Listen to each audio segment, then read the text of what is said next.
Hello नमस्कार, जय हिंद, वंदे मातरम। आप देख रहे हैं जियो न्यूज और हम आपके लिए लेकर आए हैं देश दुनिया की, आपके राज्य शहर की सिलेक्टेड काम की फटाफट बड़ी खबरें। लेकिन उससे पहले यदि आपने हमारे चैनल को सब्सक्राइब नहीं किया है तो चैनल को सब्सक्राइब करके बेल नोटिफिकेशन ऑन करें और इस वीडियो को ज्यादा से ज्यादा लाइक और शेयर करें। बड़ी खबरें देखने से पहले आपके लिए आज का सवाल। सरकार ने हाल ही में वन नेशन वन इलेक्शन यानी एक देश एक चुनाव के प्रस्ताव को सैद्धांतिक मंजूरी दी है। क्या आपको लगता है कि भारत में एक साथ चुनाव कराना लोकतांत्रिक प्रक्रिया के लिए सही है? अपनी राय में हाँ या ना में कमेंट करके बताएं।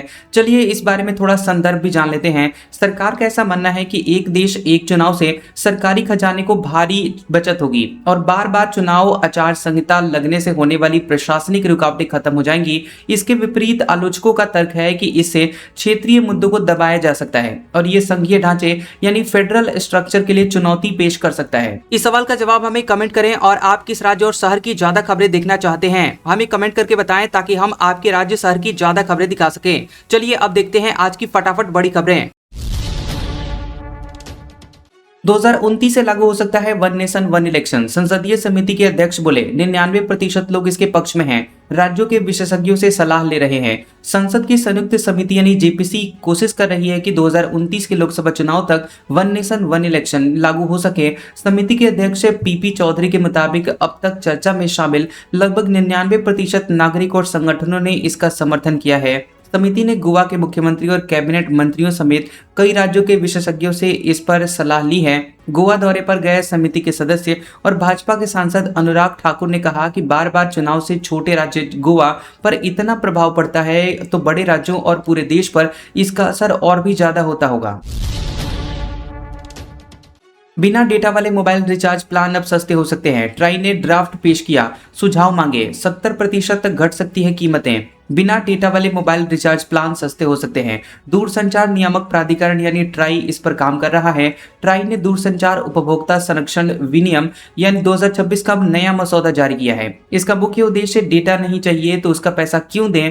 ट्राई ने इस पर सभी पक्षों से सुझाव मांगे हैं और फिर इसे अंतिम रूप दिया जाएगा। अभी कंपनियां सीमित समय के लिए ही केवल कॉल एसएमएस पैक देती है। इससे कई ग्राहकों को मजबूरी में डेटा वाला महंगा प्लान लेना पड़ता है। अब ट्राई ने प्रस्ताव दिया है कि कंपनियां जितने दिनों की वैधता जैसे कि 7 दिन, 28 दिन, 56 दिन या 84 दिन का डेटा वाला प्लान लाती हैं और उतनी ही अवधि का केवल कॉल व एसएमएस वाला प्लान भी लाना होगा।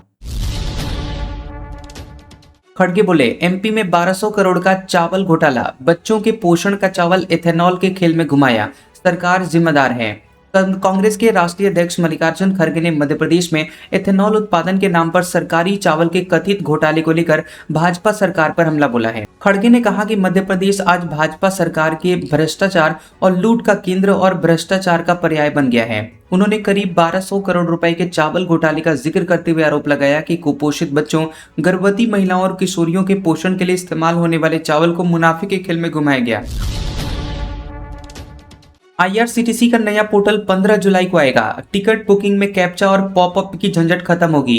भारतीय रेलवे 15 जुलाई को आईआरसीटीसी वेबसाइट का नया बीटा वर्जन लॉन्च करने जा रहा है। इस अपडेटेड पोर्टल में ट्रेन टिकट बुकिंग के लिए कैप्चा और पॉपअप्स का ऑप्शन हटा दिया गया है। इससे ऑनलाइन टिकट बुकिंग पहले आसान हो जाएगी। इसके साथ ही समय भी कम लगेगा और इसके अलावा एक ही स्क्रीन पर सभी क्लास की सीटों की अवेलेबिलिटी भी देखने को मिलेगी। लॉन्चिंग से पहले आईआरसीटीसी और centre for railway information system CRIS के अधिकारियों ने जयपुर में Malviya national institute of technology MNIT के छात्रों को इस नए बीटा वर्जन का लाइव डेमो दिखाया।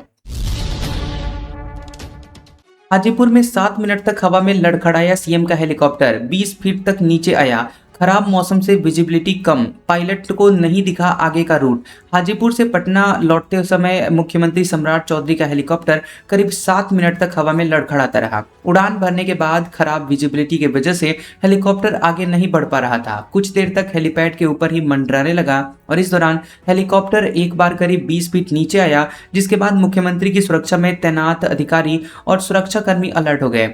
अक्षय वट राय स्टेडियम में तैनात सुरक्षा कर्मियों और एसपीजी के जवानों ने हेलीपैड के आसपास मौजूद लोगों को हटाया। अधिकारियों के मुताबिक खराब मौसम की वजह से पायलट को आगे की लोकेशन स्पष्ट दिखाई नहीं दे रही थी। इसी कारण से हेलीकॉप्टर को कुछ देर तक हवा में होल्ड करना पड़ा।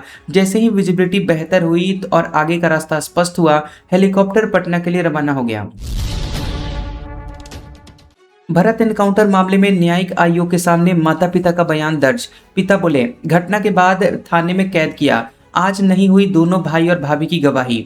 भोजपुर के बिलौटी गांव में 17 जून को हुए भरत भूषण तिवारी के एनकाउंटर मामले की न्यायिक जांच तेज हो गई है। न्यायिक आयोग के अध्यक्ष ने भरत तिवारी की मां आशा देवी, पिता काशीनाथ तिवारी के अलावा दोनों भाई और भाभी को बयान दर्ज करवाने के लिए बुलाया था, लेकिन बयान दर्ज करवाने माता पिता ही पहुंचे। भरत तिवारी के दोनों भाई और भाभी नहीं पहुंचे।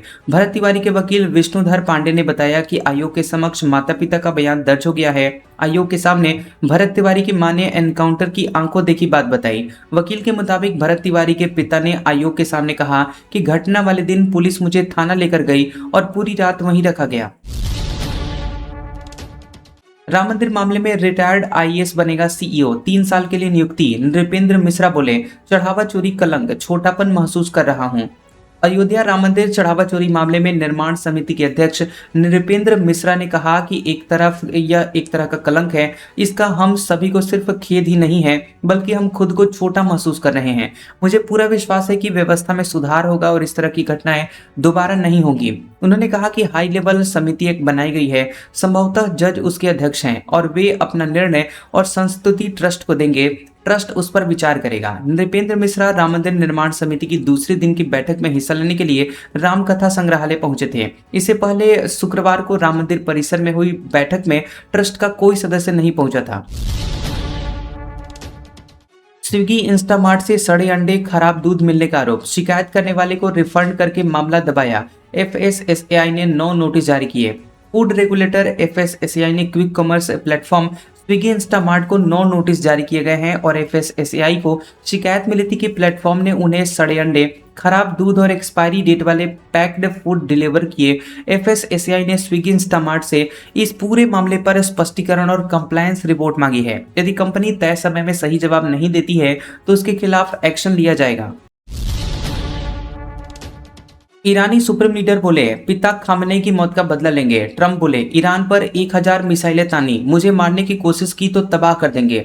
ईरान के नए सुप्रीम लीडर मुज्तबा खामनेई ने अपने पिता अयतुल्लाह अली खामनेई के अंतिम संस्कार के बाद पहली बार संदेश जारी किया। अल जजीरा के मुताबिक उन्होंने कहा कि मैं अपने पिता के बेगुनाह खून का बदला जरूर लूंगा, यही हमारे देश की भी इच्छा है। मुज्तबा ने अंतिम संस्कार में शामिल हुए लाखों लोगों का आभार जताया और अपने पिता को श्रद्धांजलि भी दी। उन्होंने कहा कि लोगों की भारी मौजूदगी ने दुश्मनों को करारा जवाब दिया और ये एक ऐतिहासिक पल था। दूसरी ओर राष्ट्रपति डोनाल्ड ट्रंप ने कहा कि अगर ईरान ने उनकी हत्या की कोशिश की तो ईरान को पूरी तरह से तबाह कर दिया जाएगा।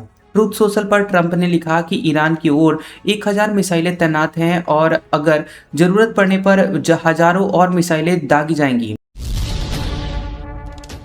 कैलाश मानसरोवर यात्रा का पहला दल चीन पहुंचा। लिपुलेख दर्रे पर चीनी सुरक्षा एजेंसियों ने दस्तावेज जांचे। दूसरा जत्था गुंजी पहुंचा। करीब 5 साल बाद शुरू हुई कैलाश मानसरोवर यात्रा में पहला दल लिपुलेख दर्रा पार कर चीन के तिब्बत पहुंचा है और 52 सदस्यीय दल ने सुबह 9 बजे सीमा पार की, जहां चीनी सुरक्षा एजेंसियों ने यात्रियों के दस्तावेजों की जांच की और उसके बाद उन्हें प्रवेश दिया गया। पहला दल सुबह 7 बजे नाबी ढांग से लिपुलेख दर्रे के लिए रवाना हुआ। दल में 48 श्रद्धालु, एक चिकित्साकर्मी और 3 किचन स्टाफ शामिल थे। आईटीबीपी के जवान यात्रियों को सीमा तक लेकर पहुंचे। लिपुलेख दर्रे पर चीनी सुरक्षा एजेंसियों ने यात्रियों के दस्तावेजों की जांच की, जिसके बाद दल को चीनी प्रशासन की निगरानी में कैलाश मानसरोवर यात्रा के अगले चरण के लिए रवाना कर दिया गया। पंजाब कांग्रेस के बागी गुट की मीटिंग में गर्मा गर्मी। चन्नी बोले, वडिंग कुर्सी छोड़ें। रंधावा बोले, कॉम्प्रोमाइज्ड लीडर नहीं चाहिए। बघेल बोले, रिपोर्ट हाईकमान को दूंगा। कांग्रेस पंजाब ने बगावत के बीच एआईसीसी के राज्य प्रभारी भूपेश बघेल ने चंडीगढ़ में बागी गुट से 2 घंटे मीटिंग की। इसमें हर वक्त माहौल गरमाया रहा। 3 सांसदों व 9 एमएलए वाले बागी गुट ने साफ कर दिया है कि वो मौजूदा प्रधान राजा वडिंग की अगुवाई में काम नहीं कर सकते। और इस दौरान वहीं पूर्व सीएम चरणजीत सिंह चन्नी ने कहा कि कांग्रेस के हित में राजा वडिंग को प्रधान पद से इस्तीफा दे देना चाहिए। इसी तरह सांसद सुखजिंदर सिंह रंधावा ने तो सीधे कह दिया कि हमें कांग्रेस को डुबोने वाला प्रधान नहीं चाहिए, कॉम्प्रोमाइज लीडर नहीं चलेगा, हमें ठोक बोलने वाला प्रधान चाहिए। इसके अलावा सभी नेताओं ने राजा वडिंग की कारगुजारी को लेकर जमकर सवाल खड़े किए हैं। इस दौरान बघेल उन्हें समझाते रहे कि सारी बातें हाईकमान तक पहुंचाएंगे। माहौल देखकर नेता विपक्ष प्रताप बाजवा ने कहा कि हाईकमान को उनके नई नियुक्ति वाले फैसले की समीक्षा करनी चाहिए। एमपी में नरोत्तम का टिकट कटने पर हिंसा, एसपी समेत 8 लोग घायल। पूर्व गृह मंत्री बोले किसी बड़े नेता का फोन नहीं आया। सीएम बोले भगवान की दया है। मध्य प्रदेश की दतिया विधानसभा सीट पर 30 जुलाई को चुनाव होना है। यहां से भाजपा ने आशुतोष तिवारी को उम्मीदवार बनाया है। वहीं शुक्रवार शाम ये खबर फैलते ही एमपी के पूर्व गृह मंत्री डॉक्टर नरोत्तम मिश्रा के समर्थक भड़क गए। उन्होंने हिंसक विरोध प्रदर्शन शुरू कर दिया। कुछ देर पथराव और चक्का जाम और पुलिस से झड़प शुरू हो गई। वहीं शनिवार सुबह को प्रशासन ने पूरे जिले में बीएनएसएस की धारा 163 लागू कर दी है। इसके तहत बिना अनुमति किसी भी सभा, जुलूस, धरना प्रदर्शन और सार्वजनिक आयोजन पर प्रतिबंध लगा दिया गया है। इसके साथ ही 5 या उससे अधिक लोगों के इकट्ठा होने पर भी रोक लगा दी गई है। पीएम मोदी बोले मैं 25 साल पुराना मफलर पहनकर न्यूजीलैंड आया, मुझे यही गिफ्ट में मिला था। हमारे लिए देश की जनसंख्या नहीं, उसकी भावना मायने रखती है। पीएम मोदी ने न्यूजीलैंड के ऑकलैंड में भारतीय समुदाय को संबोधित किया। इस दौरान पीएम ने करीब 3 दशक पुराना किस्सा सुनाया।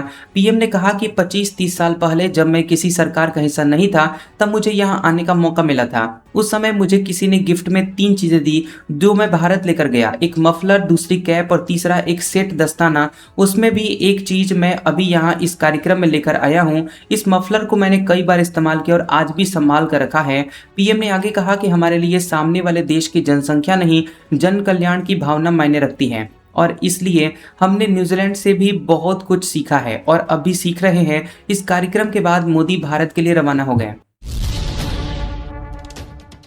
शरद पवार ने महाराष्ट्र सरकार की तारीफ की। एनडीए में जाने की अटकलें तेज। 4 दिन पहले शरद पवार और शिंदे की मुलाकात हुई थी। एनसीपी एससीपी के अध्यक्ष शरद पवार ने महाराष्ट्र सरकार की किसान कर्ज माफी योजना में हुए बदलाव की तारीफ की है।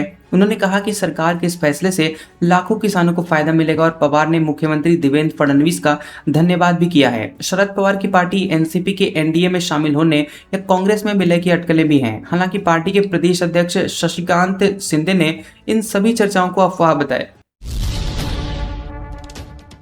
देश के 70% हिस्से से मानसूनी बादल गायब। राजस्थान समेत 7 राज्यों में अगले 5 दिन बारिश नहीं। उत्तराखंड में बारिश, लैंडस्लाइड से 120 सड़कें बंद। पूर्वी मध्य प्रदेश, पूर्वी उत्तर प्रदेश, राजस्थान, गुजरात, महाराष्ट्र समेत देश के 7 राज्यों में अगले 5 दिन कम बारिश होने की संभावना है। ऐसा इसलिए है क्योंकि देश के 70% हिस्से से बादल गायब हो गए हैं। IMD की नई सैटेलाइट तस्वीरों और windy.com के मुताबिक बादल पूर्व और पूर्वोत्तर के राज्यों जैसे कि उत्तराखंड, यूपी, बिहार, मेघालय, मिजोरम और त्रिपुरा की तरफ चले गए हैं। इधर देश के जिन हिस्सों में मानसून थोड़ा बहुत सक्रिय है, वहां सड़कों पर पानी भरने, नदियों में बाढ़ आने जैसी घटनाएं हो रही हैं। यूपी के हापुड़ में तेज बारिश से अंडरपास में पानी भर गया। बिजनौर में गंगा और उसकी सहायक मालन नदी उफान पर है और प्रदेश में 3 दिन में 15 लोगों की जानें जा चुकी हैं। भारी बारिश के कारण हुए भूस्खलन से उत्तराखंड में 120 सड़कें बंद हो गई हैं। वहीं यमुनोत्री नेशनल हाईवे का एक हिस्सा बह जाने के बाद करीब 100 तीर्थयात्रियों को रस्सियों के सहारे बाहर निकाला गया। INS महेंद्रगिरी नौसेना में हुआ शामिल। स्वदेशी मिसाइल सेंसर से लैस है। 75% से ज्यादा हिस्सा भारत में बना। राजनाथ सिंह बोले आंध्र प्रदेश बनेगा देश का ड्रोन हब। रक्षा मंत्री राजनाथ सिंह ने आंध्र प्रदेश के विशाखापट्टनम नेवल डॉकयार्ड में INS महेंद्रगिरी को भारतीय नौसेना में शामिल यानी कमीशन किया है। महेंद्रगिरी प्रोजेक्ट 17A की नीलगिरी कैटेगरी का 6ठा स्टेल्थ फ्रिगेट यानी युद्धपोत है और इसे बनाने में 75% से ज्यादा स्वदेशी उपकरण और तकनीक का इस्तेमाल किया गया है। INS महेंद्रगिरी स्वदेशी अत्याधुनिक हथियारों, सेंसर और इलेक्ट्रॉनिक वॉरफेयर सिस्टम से लैस है। ये हवाई हमलों, दुश्मन के जहाजों और पनडुब्बियों से एक साथ मुकाबला करने में सक्षम है। ये हिंद महासागर में भारत की समुद्री सुरक्षा को और मजबूत करेगा। आज का सुविचार, लकड़ी के कीड़े कुर्सी को खा जाते हैं और कुर्सी के कीड़े पूरे देश को। कैसा लगा ये वीडियो हमें कमेंट सेक्शन में जरूर बताएं। वीडियो पसंद आया हो तो वीडियो को लाइक और शेयर करें और ऐसी इंटरेस्टिंग वीडियोस देखने के लिए हमारे चैनल GOB न्यूज़ को सब्सक्राइब करें और बेल आइकॉन को दबाएं। और हमारे ओल्ड और लेटेस्ट वीडियोस देखने के लिए हमारे प्लेलिस्ट और कम्युनिटी टैब को जरूर चेक करें। तो मिलते हैं अगले वीडियो में, तब तक के लिए आपका शुक्रिया।